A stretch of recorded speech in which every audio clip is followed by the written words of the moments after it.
ताकि उसकी असलियत उन पे ना खुलती। टोमोजिका उस बच्ची से पूछती है कि तुमने हम पे अटैक क्यों नहीं किया, तो वो बताती है कि मैं तुम लोगों को टेस्ट कर रही थी कि तुम स्वर्ड मास्टर से मिलने के लिए तैयार हो या नहीं। दरअसल उस बच्ची को लगा था कि वो यहाँ पर स्वर्ड मास्टर को मिलने आए हैं, मगर असल में तो वो दोनों सेज सयान से मिलना चाहते थे। वो बच्ची उन्हें बताती है कि अगर तुम स्वर्ड मास्टर से मिलोगे तो तुम्हें कोई न कोई गिफ्ट भी मिलेगा। युगिरी स्वर्ड मास्टर से मिलने में कोई दिलचस्पी नहीं रखता था, मगर वो लड़की उन्हें बताती है कि स्वर्ड मास्टर भी एक सेज जितनी पावर ही रखता है, जिस पर युगिरी सोचता है कि उन्हें स्वर्ड मास्टर से मिलने से शायद अपनी असल दुनिया की तरफ वापस जाने में कोई मदद मिल सके। टोमोजिका का भी यही ख्याल था कि उन्हें स्वर्ड मास्टर से मिलना चाहिए, क्योंकि उन्हें वापस जाने का रास्ता खुद से नहीं पता। तभी वो लड़की उन्हें एक ऑफर करती है कि अगर तुम स्वर्ड मास्टर से मिलोगे तो मैं तुम्हें तुम्हारी असल दुनिया में जाने में हेल्प कर सकती हूँ। युगिरी उसकी ये ऑफर कबूल कर लेता है, जिस पर वो लड़की खुद को इंट्रोड्यूस करवाती है और अपना नाम एटेला बताती है। अब अपनी गाड़ी में एटेला के साथ उस जगह पे पहुँच जाते हैं जहाँ उन्हें स्वर्ड मास्टर ने मिलना था।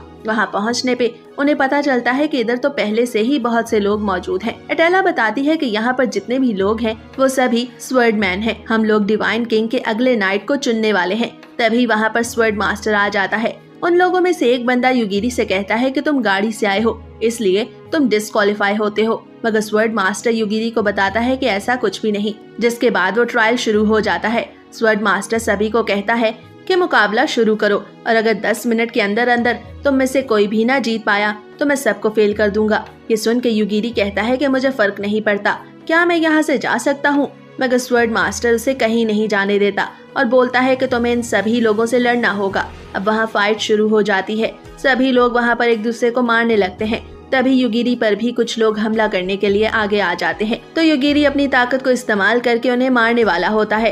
तभी अचानक से उन लोगों के सामने एक बंदा आ जाता है जो कहता है कि मैं तुम्हें बचाऊंगा। ऐसा बोलने के बाद उन सभी लोगों को मारने लगता है। वो अपने काम में काफी माहिर था। वो सभी को कहता है कि तुम लोग तो स्वर्ड मास्टर की इंटेंशन को समझ ही नहीं पाए।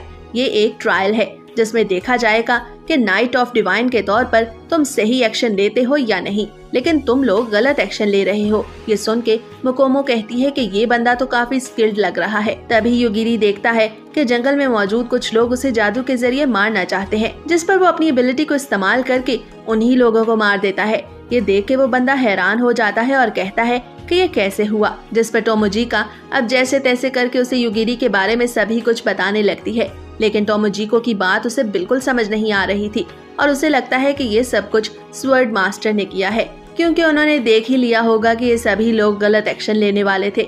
इसके बाद वो बंदा युगिरी और टोमोजिका से बात करने लगता है और उनसे पूछता है कि क्या मैं तुम लोगों को ज्वाइन कर सकता हूँ। तभी वहाँ पर उन्हें आवाज आती है। जब वो देखते हैं तो जमीन पर एक बंदा गिरा हुआ था और वो उन्हें पुकार रहा था। दरअसल उसकी टांगे कटी हुई थी। वो टोमोजिका से वो स्टोन मांग रहा था जो टोमोजिका के पाँव के पास पड़ा हुआ था। टोमोजिका वो स्टोन उठाकर उसे दे देती है। वो स्टोन एक कलरफुल स्टोन था। अब उस स्टोन को जोर से दबाने पे वो लड़का अपनी बॉडी को सही कर लेता है और अपने पाँव पे खड़ा हो जाता है। अब स्वर्ड मास्टर युगिरी और टोमोजिका को बताता है कि उनके नंबर्स बहुत कम हैं, इसलिए उन्हें उसे फॉलो करना चाहिए। अब वो सभी एक जंगल में जाते हैं। टोमोजिका को समझ नहीं आ रही थी कि अब उन्हें क्या करना है, मगर एटेला चाहती थी कि वो इस गेम को अभी ना छोड़ें और उसमें पार्टिसिपेट करें। युगिरी ऐसा बिल्कुल नहीं चाहता था। वो कहता है कि हमें सिर्फ स्वर्ड मास्टर से मिलना था, ना कि ये सब करना था। एटेला उससे रिक्वेस्ट करती है कि अगर तुम नेक्स्ट स्वर्ड नाइट बन जाओगे तो मैं तुम्हारी सर्वेंट बन सकती हूँ, मगर युगिरी नहीं चाहता था कि वो मजीद वहाँ पर रुके। मगर अभी तक उन्हें अपनी दुनिया में जाने की कोई भी इंफॉर्मेशन नहीं मिली थी, इसलिए अब उनके पास कोई भी ऑप्शन नहीं था।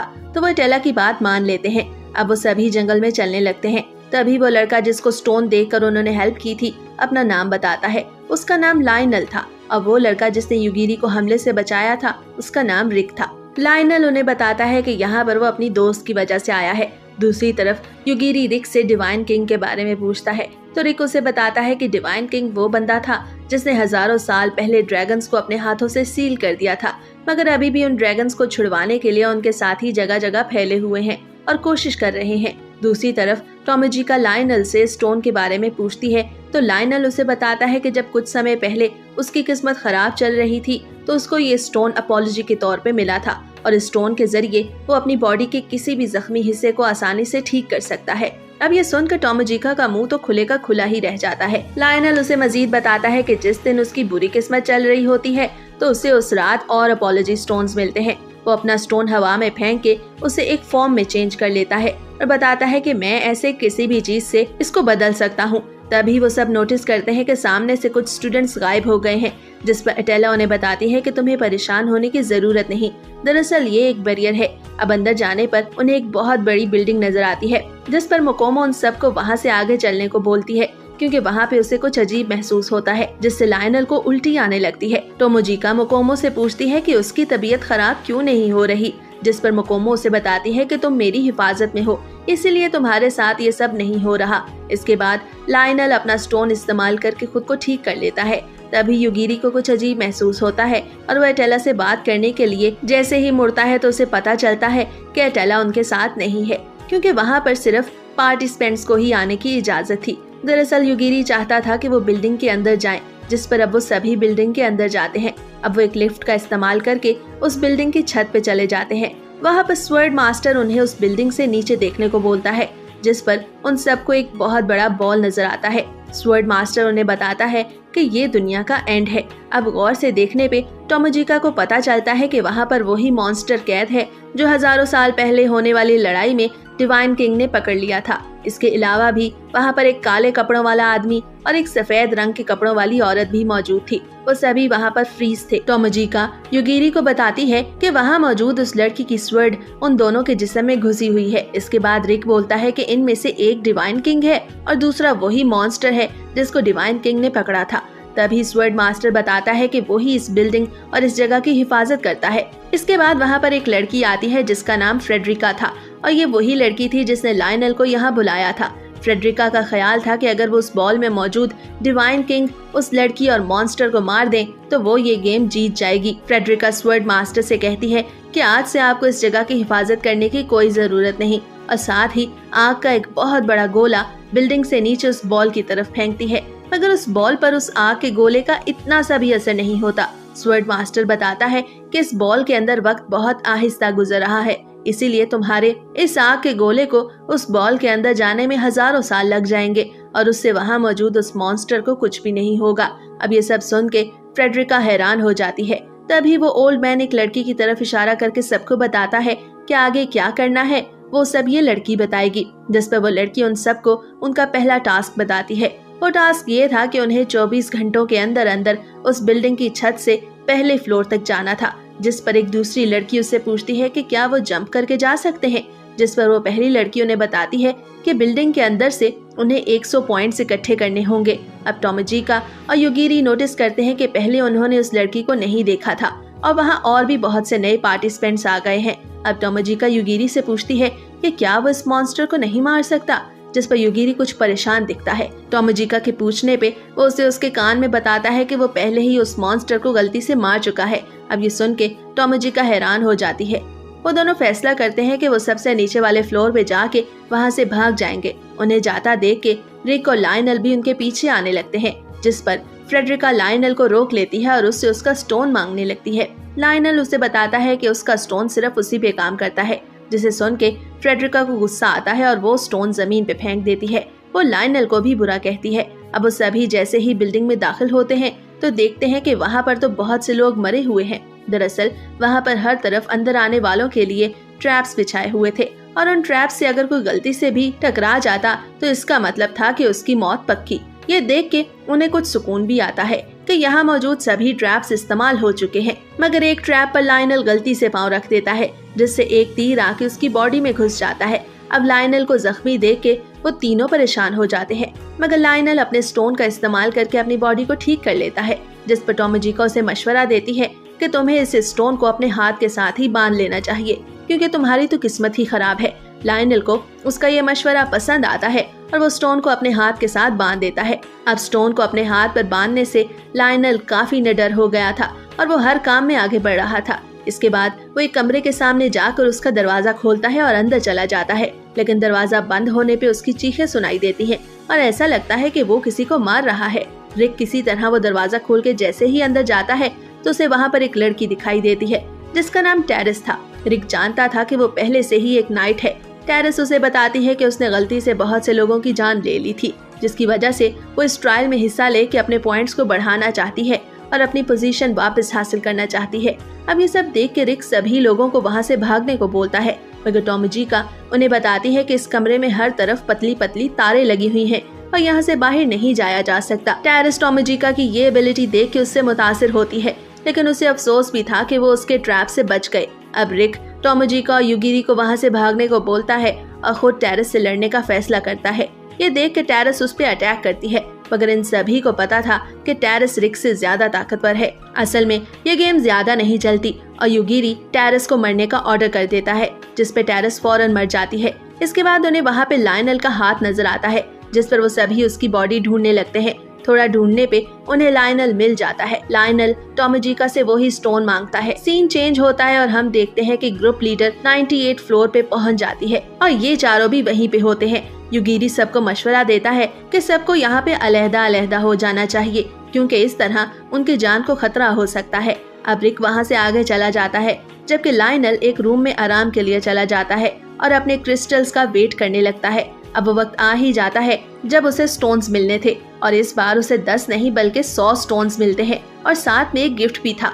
लायनल ये देख के काफी खुश होता है, मगर तभी वहाँ पे वो क्वीन भी आ जाती है जिसने लायनल को ये स्टोन दिया था। वो बताती है कि आज उसकी एनिवर्सरी है और इसी कारण उसे वो गिफ्ट दिया गया है। वो गिफ्ट ये था कि अब चाहे लायनल जितनी बार मर्जी मर जाए, वो इस कमरे में दोबारा से पैदा हो जाएगा। लायनल ये सुन के खुश नहीं होता, क्योंकि उसे वो जगह पसंद नहीं थी, मगर वो क्वीन उसकी कोई बात नहीं सुनती और चली जाती है। इसके बाद हमें स्वर्ड मास्टर दिखाया जाता है, जो ग्रुप लीडर से सभी के बारे में पूछ रहा था, जिस पर वो लड़की बताती है कि मरे हुए लोगों की बॉडीज अभी तक मरे हुए लोगों की सोल से मैच नहीं कर रही। अब सीन चेंज होता है और हमें एक लड़की दिखाई जाती है जो एक लड़के पे अटैक कर रही थी, ताकि वो ये जान सके कि क्या वो लड़का सेज जितनी ताकत रखता है। अब वो अपनी एक आंख पे हाथ रख के अपना गिफ्ट यूज करती है और उसकी ताकत को मैयर करती है। वो उसका नाम भी पता लगा लेती है, जिस पे वो लड़का हैरान होता है। दरअसल वो लड़का एक सेज जितनी पावर रखता था और वो भी आसानी से उस लड़की का नाम पता लगा लेता है। इसके बाद वो उस लड़की पे अटैक करता है, जिससे वो लड़की बड़ी आसानी से डॉज कर देती है।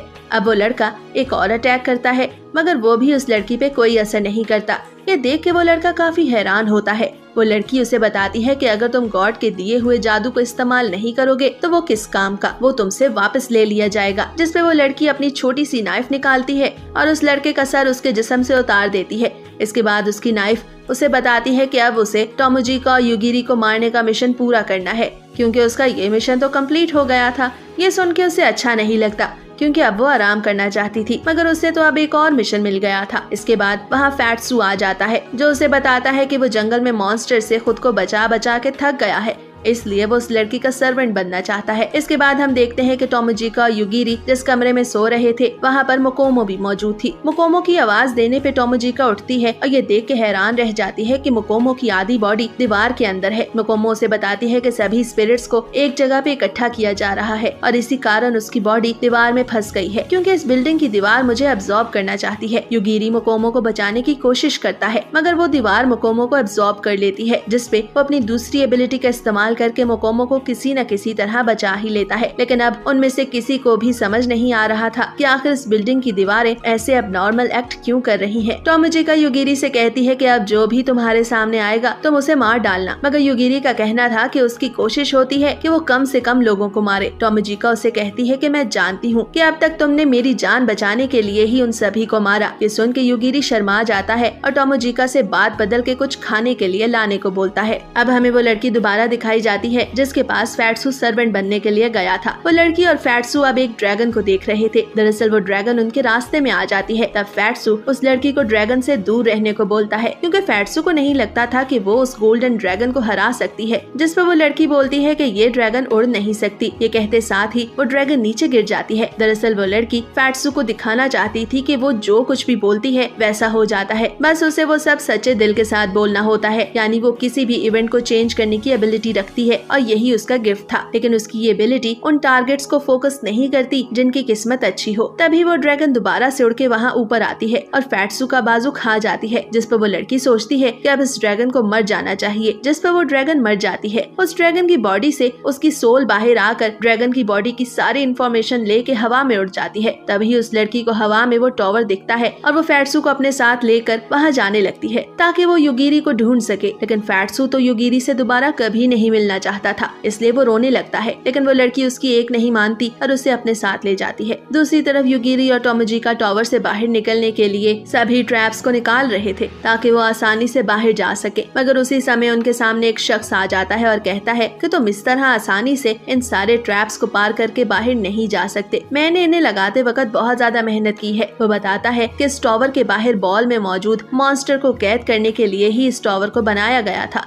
और तुम इस तरह इस टावर को खराब कर रहे हो, इसलिए मुझे बिल्कुल अच्छा नहीं लग रहा कि तुम मेरी मेहनत इस तरह जाया करो। ये कहते साथ ही वो युगिरी और टोमोजिका पे हमला करने लगता है, लेकिन इससे पहले कि वो कुछ करता, युगिरी अपनी एबिलिटी का इस्तेमाल करके उसे मार देता है, जिस पे टोमोजिका युगिरी को बोलती है कि क्या तुम थोड़ा सब्र नहीं कर सकते थे, मगर युगिरी उसे याद करवाता है कि वो उन्हें मारने वाला था, जिस पर टोमोजिका चुप हो जाती है क्योंकि युगिरी ठीक कह रहा था। दूसरी तरफ स्वर्ड मास्टर को पता चल गया था कि टावर में मौजूद सभी रिडल्स और ट्रैप्स को खत्म कर दिया गया है, लेकिन ये बात उन्हें पहले नहीं पता चल सकी क्योंकि वो ट्रैप्स एक्टिवेट ही नहीं हुए। उसी समय रिक भी अपने 100 पॉइंट्स कंप्लीट कर लेता है और तभी उसे अपने सामने एक बहुत बड़ी आग में लायनल दिखता है, जिसके पॉइंट्स उस वक्त 0 थे और उसकी दोस्त फ्रेडरिका उसकी हेल्प करने के लिए वहाँ मौजूद थी। तभी लायनल एक पार्टिसिपेंट को मार के अपने पॉइंट्स बढ़ा लेता है। अब सीन चेंज होता है और हम देखते हैं कि युगिरी और टोमोजिका एक स्टेडियम में जाते हैं। वहाँ पर 2 लड़कियां आपस में लड़ रही थी। उनमें से एक रैबिट गर्ल दूसरी लड़की थियोसीडा से हार रही थी, जिस पर रैबिट गर्ल का ऑनर मासाहिको उसे तसल्ली देता है और बताता है कि उसे कौन कौन से मूव्स इस्तेमाल करने चाहिए। युगिरी टोमोजिका से बोलता है कि यहाँ खड़े होने का कोई भी फायदा नहीं,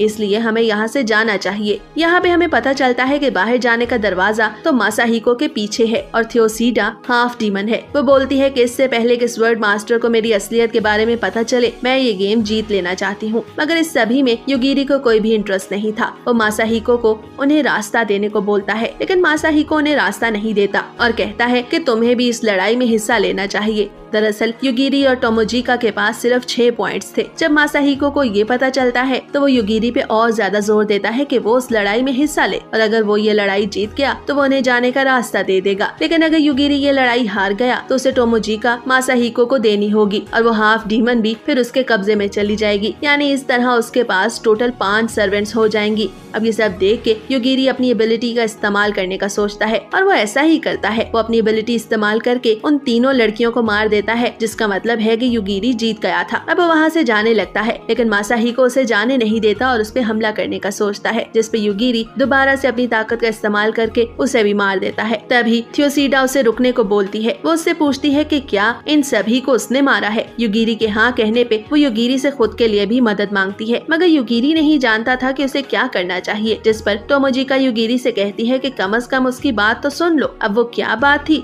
ये एनिमे के अगले पार्ट में ही पता चल पाएगा।